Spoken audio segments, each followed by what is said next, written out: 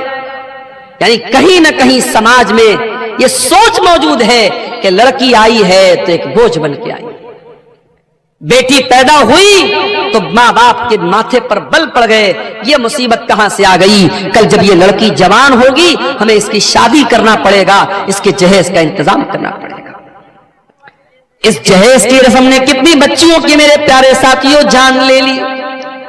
غریب باپ اپنی بیٹی کے جہیز کا انتظام نہیں کر پا رہا ہے، باپ چنتا میں زندگی گزار رہا ہے، بیٹی چنتا کر رہی ہے کہ میرا باپ کب میری شادی کرے گا۔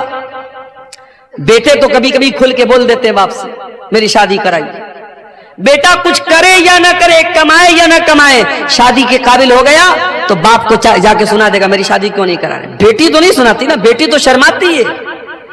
بیٹی 25 سال کی ہو گئی، 30 سال کی ہو گئی، 35 سال کی ہو گئی، اب تو رشتے ناطے آنے بھی بند ہو گئے۔ میرے پیارے ساتھیوں، اس جہیز کی رسم کی وجہ سے کتنی لڑکیوں کی جوانی برباد ہو گئی، ان کو رشتوں کی جوانی برباد ہو گئی، ان کو رشتے نہیں مل رہے ہیں۔ اور ایک بات بولوں آپ سے، اگر آپ جہیز کو روکنا چاہتے ہیں تو آپ صرف لڑکی والوں کو لڑکے والوں سے کے کہنے سے یہ کام نہیں چلے گا کہ آپ جہیز مت لیجیے، لڑکی والوں کی بھی ذمہ داری ہے کہ وہ دینداری دیکھ کر کے شادی کریں۔ اگر لڑکے والے لالچ کر رہے ہیں کہ ہم ایسی لڑکی کیا شادی کریں جہاں سے جہیز زیادہ ملے گا، تو معاف کرنا، لڑکی والے بھی لالچی ہوتے ہیں اور وہ تلاش کرتے ہیں ایسا رشتہ جہاں داماد بہت پیسے والا یا سرکاری نوکری والا یا بہت بڑا بزنس مین مل جائے۔ اگر کوئی مڈل کلاس کا لڑکا ہے، کوئی معمولی کمانے والا لڑکا ہے، اس لڑکے کے ساتھ کوئی جلدی اپنا رشتہ کرنا نہیں چاہتا ہے۔ تالی دونوں ہاتھ سے بجتی ہے میرے پیارے ساتھیوں۔ جہیز کی اس گندی رسم کے لیے صرف لڑکے والے دوشی نہیں ہیں، لڑکی والے بھی دوشی ہیں۔ اگر لڑکے والے موٹی رقم جہیز کے نام پر موٹی رقم تلاش کر رہے ہیں تو لڑکی والے بھی اسی حساب سے داماد تلاش کر رہے ہیں۔ اللہ کے پیارے نبی نے کیا فرمایا؟ اذا خطب الیکم ممن ترضون دینہ وخلقہ، جب تمہاری لڑکیوں کے لیے ایسا رشتہ آ جائے، لڑکا دیندار ہے، لڑکا بااخلاق ہے، فزوجوہ، تو تم اپنی لڑکی کی شادی اس سے کر دو۔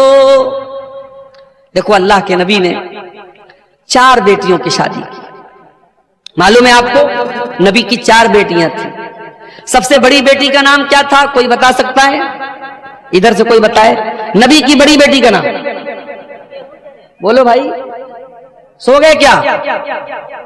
معلوم ہے نبی کی بڑی بیٹی کا نام زینب، نبی کی بڑی بیٹی کا نام زینب، اور داماد کا نام، زینب کے شوہر کا نام بولو، نہیں معلوم؟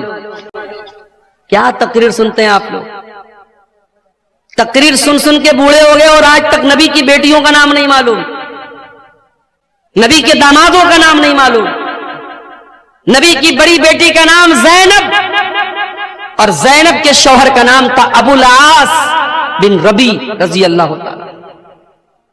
نبی کی دوسری بیٹی نام تھا رقیہ، ان کے شوہر کا نام عثمان غنی۔ رقیہ کا انتقال ہو گیا، نبی نے اپنی تیسری بیٹی کی شادی حضرت عثمان سے کر دی، تیسری بیٹی کا نام تھا ام کلثوم، ان کی شادی ہوئی حضرت عثمان سے۔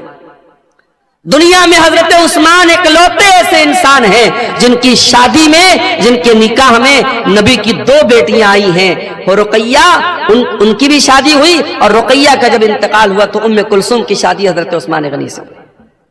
اور نبی کی سب سے چھوٹی بیٹی سب سے چوتھے نمبر کی بیٹی کا نام تھا فاطمہ. ان کی شادی کس سے ہوئی؟ حضرت علی سے. میرے پیارے ساتھیوں، نبی نے اپنے بیٹیوں کے رشتے کرنے میں دینداری دیکھی ہے. نبی نے روپیہ پیسہ نہیں دیکھا ہے، نبی نے زمین و جائیداد نہیں